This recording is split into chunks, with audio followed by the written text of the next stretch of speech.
Yigal Qumran, thanks for joining us for Memory. Tell us where we are right now. Thank you for having me, Chris. Everybody is anticipating an attack by Iran, by Hezbollah, and it doesn't seem like coming. They are backing away.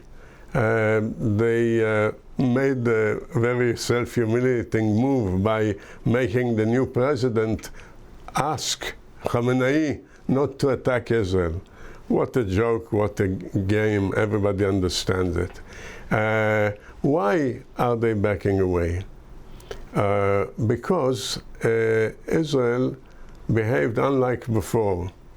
It said clearly, if you attack us, we go against you full force, no matter what, no matter the position of the American administration. This scares them a lot. They are an unstable country. No one likes the regime of the Ayatollahs. Mm-hmm. They have their paid people, the IRGC, the Basij, but other than that, if there is chaos in Tehran, they are finished. They know that. Their economy is going away. All the oil, everything. The nuclear sites are going to go. This is a high price to pay. So they don't want to mess with us. They want attrition. That's all. They want to scare us. They want to get a payback for refraining from attacking. And they hold the negotiations with America. They don't look at Israel. They are equal to America, right? And they talk with America, what do you give us for refraining from that? Now Hezbollah. Hezbollah can't do without Iran. And they understand the Iranian position. The casualties that happened the other day, 19, most of them were from an Iron Dome accident. They want also only attrition. But Israel told them, no attrition. We go full force against Lebanon. Not only you, against Lebanon. This is pretty high price to pay. And they want to refrain from it, especially that they don't have Iran to back them. Mm. There are reports that Hezbollah will attack, Iran will restrain itself, but you're saying both Hezbollah and Iran are feeling the threats. Of course, because Hezbollah understands that the threat that was told to them again and again by the Chief of Staff, by the Minister of Defense, by the Prime Minister. Even me, I spoke on Arab TV and told them what will happen, how they will go back to the Stone Age. So they understand that, and Nasrallah cannot take upon himself the destruction of Lebanon. So they are in a very bad position because of Israel's deterrence. Now what Israel says is, we will not care about the American administration's position. Now imagine, Chris, had we had a coordination with America, had we had America backing us, what deterrence would that be? It would be deterrence of the whole Middle East. Unfortunately, we cannot hope for that kind of coordination right now. Mm. How would you describe the behavior of the Biden administration in this whole scenario? Well, they want to avoid war at any cost. I can't enter into American politics. I'm not American, but I understand that they would pay anything to avoid war. Mm. And this is on the account of Israel, on our account. To pay back for what? Pay the Iranians for what? For having all the terrorists, for acting against America by all their proxies, the Houthis that blocked the Dead Sea shipping, by the pro-Iran Iraqi militias that hit American bases. What payback? For what? They should be deterred in the strongest way. This is what one would expect from an American administration, because lack of deterrence brings more attacks. And here we show what deterrence can, what effect can deterrence have. We said we will go mad on you, and they back away. Yeah. Now I want to remind you of an old, two old affairs, so to speak. When America killed Soleimani, the arch-terrorist of Iran, they were afraid to retaliate as they talked. Oh, we will do it. What did they do? You can show, if you want, stuff that we did, that we published. They begged the Americans to allow them to hit in a way that will save their face and will not injure any American.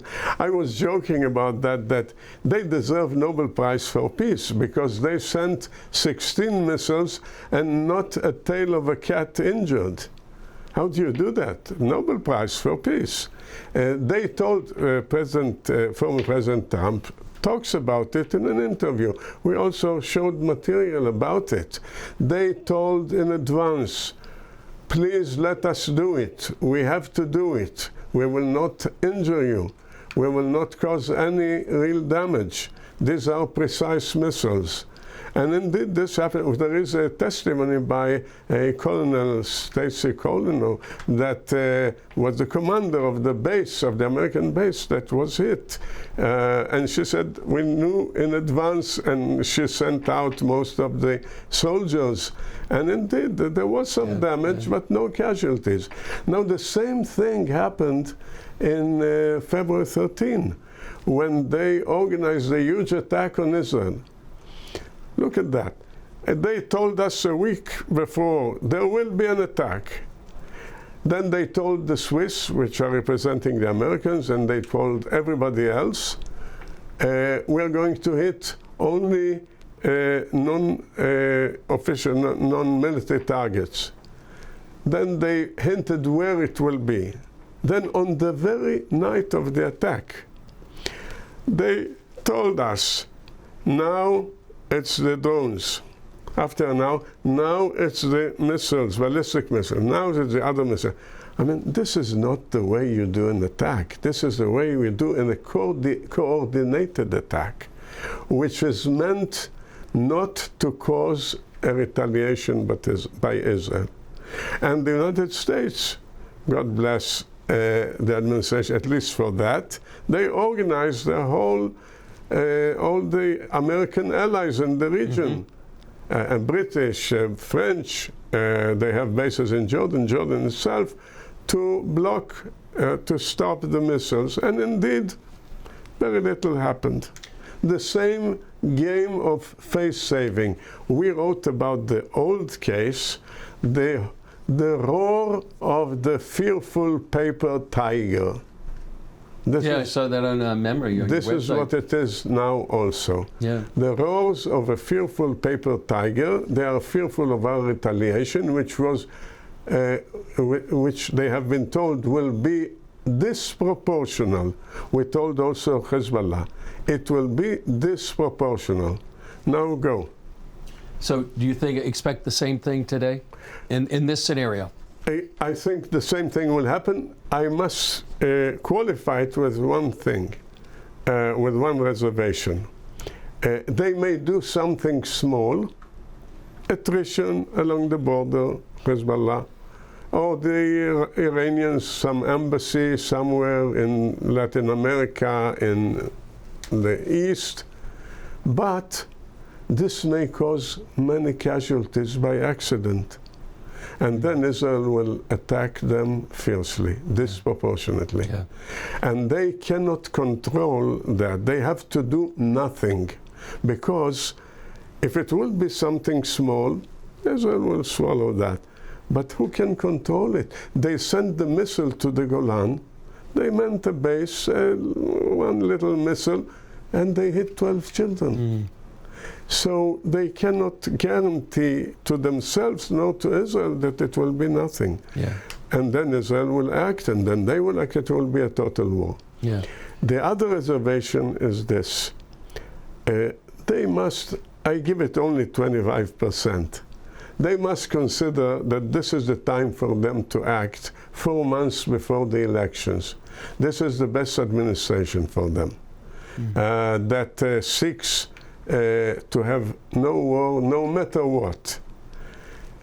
After that, there might be a situation where someone else will be, and he is known to be mad, seeking deterrence for America, is considered mad. And then they won't be able to do anything. So better now than in the future. But then I must say, they are very calculated, very thoughtful.